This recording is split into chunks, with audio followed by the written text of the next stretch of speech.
नमस्कार दोस्तों, कैसे आप लोग? आशा करते हैं आप लोग अच्छे होंगे। देखिए यूपीएससी की तरफ से जो है सीडीएस का जो नया वैकेंसी है वो आपका यहाँ पर निकल चुका है। अगर आप कंबाइंड डिफेंस सर्विसेज जो सीडीएस 1 का वैकेंसी है वो आपका यहाँ पर निकल चुका है। अगर इसमें आप फॉर्म अप्लाई करना चाहते हैं तो इस वीडियो को पूरा जरूर एक बार देख लीजिएगा।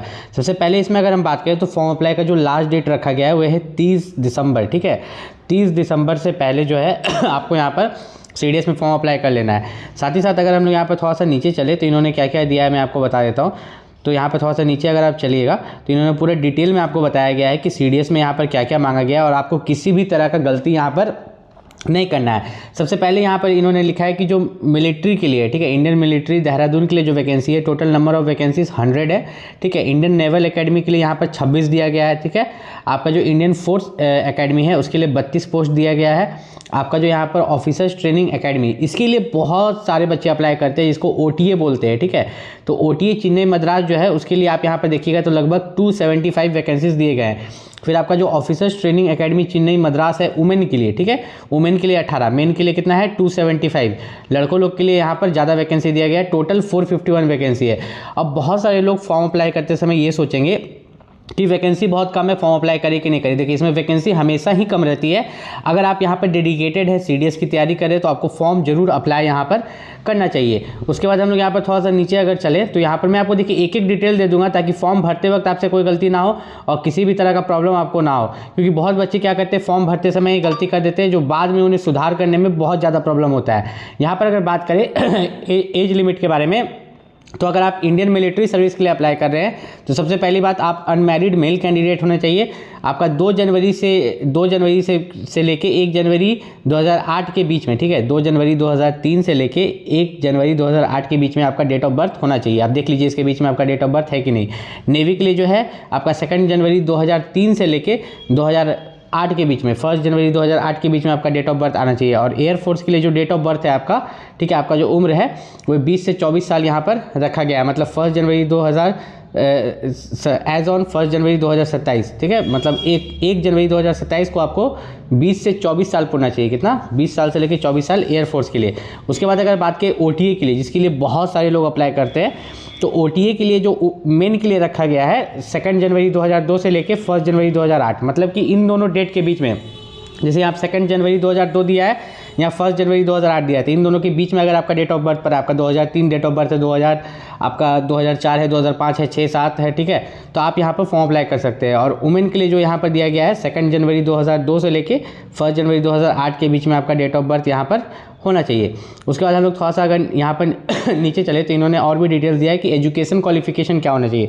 सबसे मेन है, यहाँ पर लेके बच्चों को बहुत ज़्यादा दिक्कत होता है। सबसे पहले मैं एक चीज़ यहाँ पर क्लियर कर देता हूँ कि अगर आपने ग्रेजुएशन नहीं किया है, ठीक है, अगर आपका ग्रेजुएशन अपीयरिंग है तो आप फॉर्म अप्लाई कर सकते हैं कि नहीं, फाइनल ईयर में है तो अगर आप ग्रेजुएशन अपीयरिंग है तो आप जरूर फॉर्म अप्लाई कर सकते हैं। इसका मैं प्रमाण भी दूंगा, सबूत भी दूंगा आपको। ऐसे यहाँ पर इंडियन मिलिट्री एकेडमी और ऑफिसर्स ट्रेनिंग एकेडमी के लिए आपको नॉर्मल ग्रेजुएशन पास चाहिए। ठीक है, अगर आप सिर्फ ग्रेजुएशन पास है या अपीयरिंग है तो आप फॉर्म अप्लाई कर सकते हो। नेवल एकेडमी के लिए जो है डिग्री इन इंजीनियरिंग चाहिए। एयरफोर्स के लिए भी जो है आपका जो है यहाँ पर डिग्री चाहिए और साथ ही साथ फिजिक्स और मैथमेटिक्स आपका 10+2 लेवल में होना चाहिए, या आपके पास इंजीनियरिंग का डिग्री है तो आप अप्लाई कर सकते हो। अब यहाँ पर इन्होंने साफ साफ लिखा है कि candidates who are studying in final year semester, ठीक है, और वे पास करने वाले हैं तो वे लोग भी अप्लाई कर सकते हैं। ठीक है, लेकिन उस समय, ठीक है, एसएसबी के समय जब आपका यहाँ पर एसएसबी इंटरव्यू होगा तो उस समय आपको उस समय तक आपका रिजल्ट आ जाना चाहिए। ठीक है, अभी आप अपीयरिंग भी है तो आप फॉर्म अप्लाई कर सकते हो।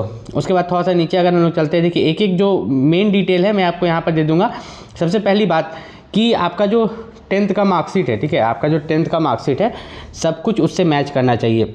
जो भी आप फॉर्म में भर रहे हो 10th के मार्कशीट में पापा का नाम, मम्मी का नाम, डेट ऑफ बर्थ जो भी है सब कुछ आपका फॉर्म में मैच करना चाहिए। ऐसा नहीं कि 10th के मार्कशीट में डेट ऑफ बर्थ कुछ और है, वहाँ कुछ और है, ऐसा बिल्कुल भी नहीं होना चाहिए। फॉर्म अप्लाई का लास्ट डेट दोबारा इसलिए बता रहा हूँ 30 दिसंबर 2025 है, क्योंकि इससे पहले अप्लाई कर लीजिएगा, क्योंकि लास्ट डेट में जो है आपका सर्वर डाउन हो जाता है, जिससे कि आपको बहुत ज़्यादा यहाँ पर दिक्कत झेलना पड़ता है। यहाँ पर दिया है इन्होंने कि आपको रजिस्ट्रेशन करते समय यहाँ पर क्या क्या मांगा जाएगा, तो आपका जो नेम है और ईयर ऑफ रजिस्ट्रेशन, ठीक है, ये सब आपको संभाल के रखना है। एप्लीकेशन आईडी, रोल नंबर जो भी आपको मिलेगा सब कुछ आपको यहाँ पर संभाल के रखना है। जब एग्जाम देने भी जाते हो ना, आपका जो एडमिट कार्ड रहता है वो संभाल के रखना पड़ता है, क्योंकि वो भी आपका एसएसबी इंटरव्यू में वहाँ पर काम आता है। हर एक चीज़ आपको शुरू से ही संभाल के यहाँ पर रखना है।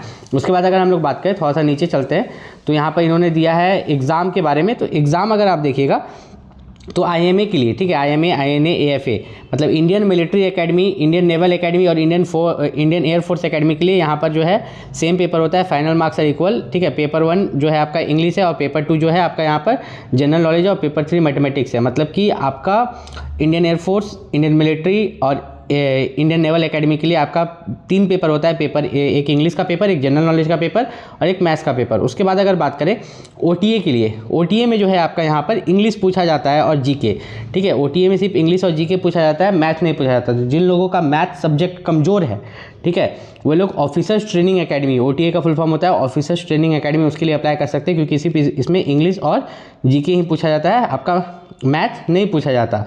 उसके बाद हम लोग थोड़ा सा नीचे यहाँ पर चलते हैं और भी डिटेल आपको बता देते हैं। देखिए यहाँ पर इन्होंने अच्छा से बताया है कि अगर आप यहाँ पर Indian military academy, Indian naval academy, Indian air force academy के लिए अप्लाई करें तो आपको इंग्लिश पूछा जाएगा। इंग्लिश से यहाँ पर 100 मार्क्स आएगा, ठीक है, GK से 100 मार्क्स और मैथ से 100 मार्क्स, टोटल यहाँ पर 300 मार्क्स का एग्जाम लिया जाएगा। इसमें मैथ भी है अगर आप इंडियन मिलिट्री एकेडमी के लिए अप्लाई करें, नेवल एकेडमी और एयरफोर्स एकेडमी। लेकिन अगर आप ऑफिसर्स ट्रेनिंग एकेडमी के लिए अप्लाई करें तो इसमें सिर्फ इंग्लिश और GK रहेगा, ठीक है, मतलब टोटल 200 मार्क्स का ही एग्जाम होगा।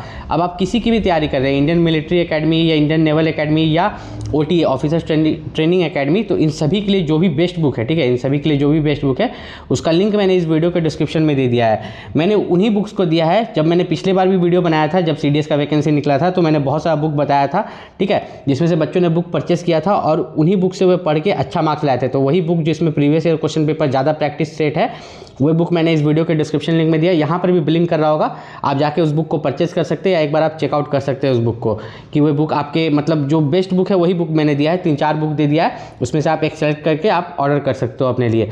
उसके बाद हम लोग यहाँ पर थोड़ा सा नीचे में चलें तो इन्होंने सिलेबस दिया है। तो देखिए इनका जो सिलेबस है, जैसे कि एलजेब्रा का, मैथ्स के लिए एलजेब्रा का सिलेबस है, तो सिलेबस से बाहर नहीं आएगा, जो सिलेबस है वही आएगा। और मैथ जो रहता है एकदम हाई लेवल का रहता है, +2 लेवल का, ठीक है, 12 लेवल का मैथ्स रहता है। इसमें एक चीज़ खास याद रखिएगा, देखिए ट्रिग्नोमेट्री भी पूछा गया है, ज्योमेट्री भी, ठीक है। उसके बाद यहाँ पर अगर बात करें थोड़ा सा नीचे अगर चले तो यहाँ पर मैं आपको दिखा देता हूँ एक चीज़, इन्होंने दिया है कि आपका जो एग्ज़ाम होगा, ठीक है, तो वो OMR सीट पर होगा। तो OMR सीट पर एग्जाम होगा मतलब कि आपका जो गोल गोल रंगने वाला वो वाला एग्जाम होगा। तो आप OMR सीट मार्केट से खरीद के लेके आ सकते हैं और घर में प्रैक्टिस कर सकते हैं, ताकि जब आप वहाँ एग्ज़ाम देने जाए कुछ इस तरह से एग्ज़ाम होगा। देखिए आपको यहाँ पर दिया गया है ना, यहाँ पर जो कुछ इस तरह से गोल गोल रंगने वाला आपका यहाँ पर एग्जाम होगा, जो कि OMR सीट पर होता है और हमेशा ऐसे ही OMR सीट पर ही होता है। मेडिकली फिट जो है मैं नॉर्मल आपको बता देता हूँ। अब देखो जैसे किसी को पाइल्स है, ठीक है, पाइल्स है तो वो ऑपरेशन भी नहीं कराया, उसको पाइल्स का बहुत ज़्यादा प्रॉब्लम है, तो वो कैसे जाएगा मेडिकल में, मेडिकली फिट वे नहीं हो पाएगा। तो अगर आपको कोई सीवियर डिजीज़ है पाइल्स की तरह, ठीक है, तो उस तरह का डिजीज़ अगर आपको है तो अब आपको वहाँ पर मेडिकल में अनफिट कर दिया जाता है। ऐसे अगर छोटा मोटा प्रॉब्लम है तो वो लोग एक चांस आपको देते हैं, ठीक है। पाइल्स मैंने एक एग्जाम्पल बताया, ऐसे बहुत सारे सीवियर डिजीज़ होते हैं जिनको इन्होंने यहाँ पर एक एक करके सब कुछ यहाँ पर बताया है।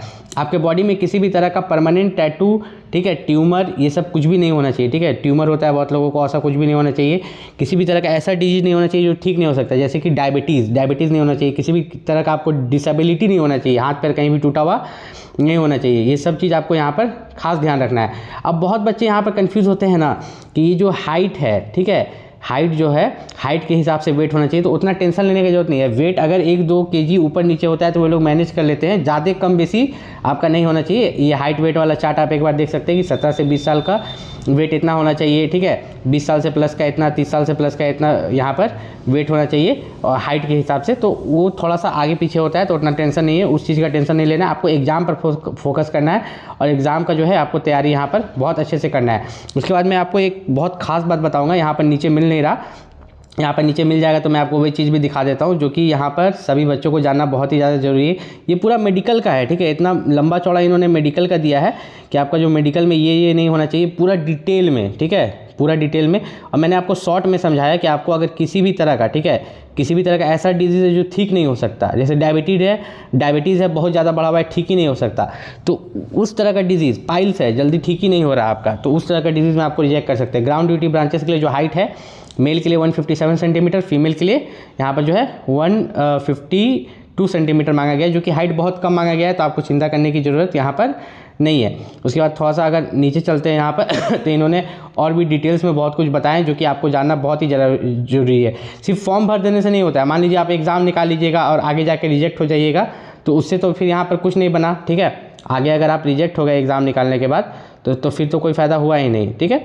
तो यहाँ पर अगर हम देखें तो इन्होंने यहाँ पर दिया है एकोमोडेशन वैल्यूज़, नहीं इसका काम यहाँ पर नहीं है। थोड़ा सा और नीचे चलते हैं, अभी हम लोग मेडिकल सेक्शन में है, ठीक है, उनका जो मेडिकल सेक्शन है उसी में है हम लोग, ठीक है।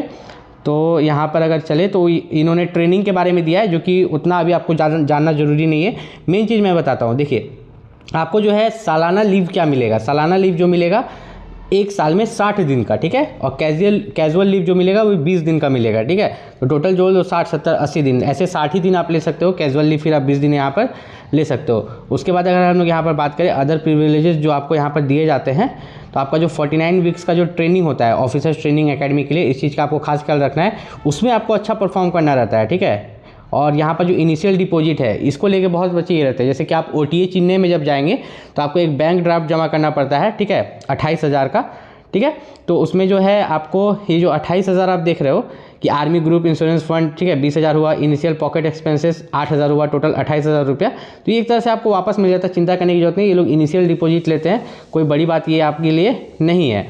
उसके बाद यहाँ पर अगर बात करें तो यहाँ पर फिजिकल जो इन्होंने दिया है, ठीक है, OTA के लिए कि आपको जो है 2.4 किलोमीटर दौड़ना है, ठीक है, मतलब यहाँ पर मात्र 2.4 किलोमीटर, मेन के लिए 10 मिनट का समय, वुमेन के लिए 13 मिनट, पुशअप जो है 40 पुशअप्स मेन के लिए, और फीमेल के लिए जो है मात्र 15 पुशअप्स। तो ये सब कोई बड़ी बात नहीं, आप आराम से कर लीजिएगा, बहुत ज़्यादा समय ये सब चीज़ के लिए आपको यहाँ पर दिया जाएगा।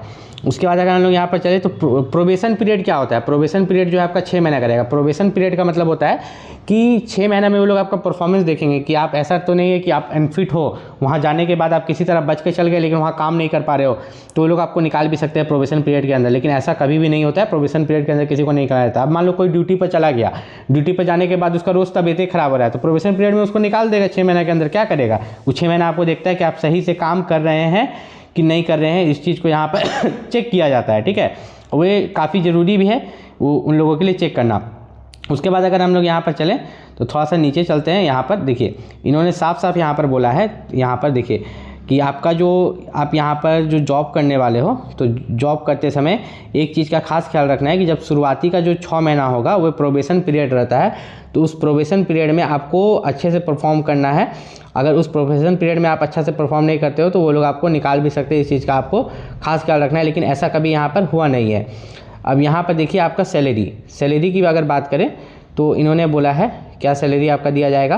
तो देखिए अगर आप मिलिट्री में ज्वाइन करते हैं, ठीक है, अब सबसे पहला पोस्टिंग जो आपका होता है एज अ लेफ्टिनेंट होता है, जिसमें कि आपका जो सैलरी रहता है 56,100 से लेके यहाँ पर दिया गया है 1,77,500। फिर आपका प्रमोशन होते जाता है, लेकिन इनिशियल सैलरी स्टार्ट की बात करें तो ये 56,100 बेसिक पे है, जो जाकर के लगभग आपको 80,000 प्लस सैलरी मिलता है। कितना? 80,000 प्लस, क्योंकि इसमें आपको 15,000 per month, 15,500 per month military service पे मिलता है अलग से, ठीक है, लेफ्टिनेंट के पोस्ट पर, ठीक है। और जब आप ऑफिसर्स ट्रेनिंग एकेडमी, ठीक है, ऑफिसर्स ट्रेनिंग एकेडमी में जब आप रहते हो तो 56,100 जो है पर मंथ आपको यहाँ पर मिलता है IMA और OTA में, ठीक है, ड्यूरिंग ट्रेनिंग पीरियड। देखिए साफ साफ यहाँ पर लिखा हुआ है during training period 56,100 per month आपको मिलता है। फिर जब आप लेफ्टिनेंट बन जाते हो तो आपको जितना अदर अलाउंसेस है वे सब भी मिलना शुरू हो जाता है, जैसे कि ड्रेस के लिए अलाउंस 20,000 रुपये सालाना, साल में 20,000 रुपये ड्रेस के लिए मिलेगा, ठीक है। आपको जो है यहाँ पर ट्रांसपोर्ट अलाउंस मिलेगा 7,200 प्लस DA हायर सिटीज़ के लिए, और अदर प्लेसेस के लिए 3,600 प्लस DA। अब ये DA क्या होता है? DA महंगाई भत्ता होता है, ठीक है। आपका सैलरी का 50% या 53% जो भी आपको दिया जाता है, मतलब सैलरी मान लो 50,000 है तो 50,000 में और 25,000 जोड़ देगा DA, ठीक है। इस तरह से आपका सैलरी बढ़ जाता है। तो अगर आप भी यहाँ पर CDS के लिए अप्लाई कर रहे हो, उससे रिलेटेड कोई भी दिक्कत है तो आप नीचे कमेंट करके पूछ सकते हो। मिलते हैं अगले वीडियो में, तब तक के लिए नमस्कार।